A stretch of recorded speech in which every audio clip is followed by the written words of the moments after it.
विपक्ष के नेता जयराम ठाकुर ने शुक्रवार को चक्र में कहा कि भारत की एकता और अखंडता में श्याम प्रसाद मुखर्जी की अहम भूमिका।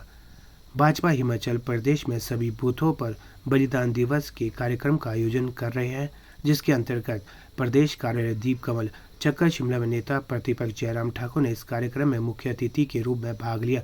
उनके साथ भाजपा प्रदेश संगठन मंत्री सिद्धार्थन विशेष रूप से उपस्थित रहे।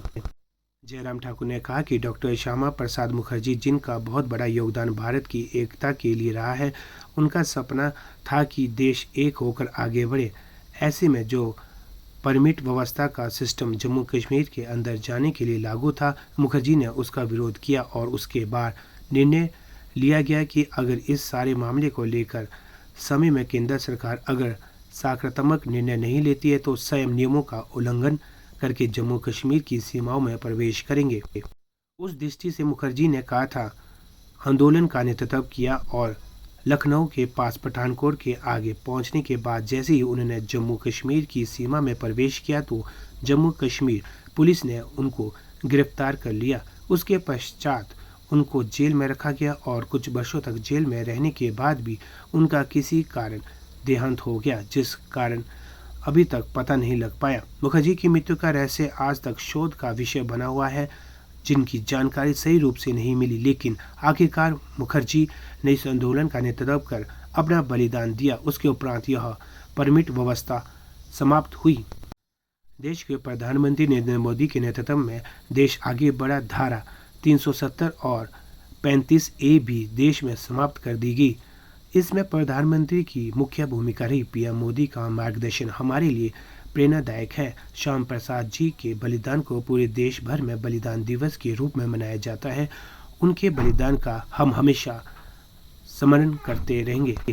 इस कार्यक्रम में विधायक हंसराज, विनोद ठाकुर, भाजपा पदाधिकारी पायल वैद्य, संजय सूद, प्यार सिंह कंवर, शिशु भाई धर्मा, संजय ठाकुर, करनंदा, नरेश शर्मा, विजय परमार, किरण बाबा उपस्थित रहे। डॉक्टर श्यामा प्रसाद मुखर्जी जी का एक बहुत बड़ा योगदान, भारत एक होकर के आगे बढ़े और ऐसे में जो परमिट सिस्टम की एक व्यवस्था थी जम्मू कश्मीर में जाने के लिए, उस व्यवस्था को उन्होंने विरोध किया और विरोध करने के पश्चात निर्णय किया कि अगर इस सारे मामले को लेकर के पार्लियामेंट तय नहीं करती है तो मैं उल्लंघन करके सारे नियमों का और कश्मीर की सीमा में प्रवेश करूंगा बिना परमिट के।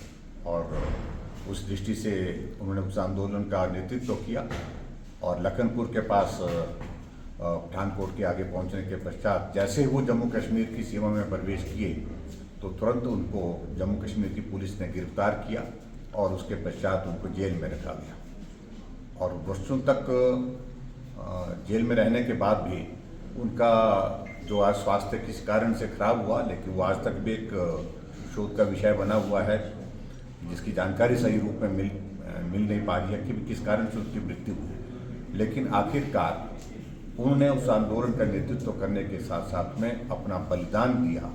आखिरकार परमिट व्यवस्था समाप्त हुई और हमें इस बात को लेकर के प्रसन्नता है कि जो हम हमेशा बात कहते हैं कि कश्मीर से कन्याकुमारी तक भारत एक, और आज हमारे लिए और बड़ा प्रसन्नता का विषय ये है कि देश के यशस्वी प्रधानमंत्री नरेंद्र भाई मोदी जी के नेतृत्व में देश आगे बढ़ते हुए धारा 370 जो रह गई थी उसको भी समाप्त करने में हमने सफलता हासिल की।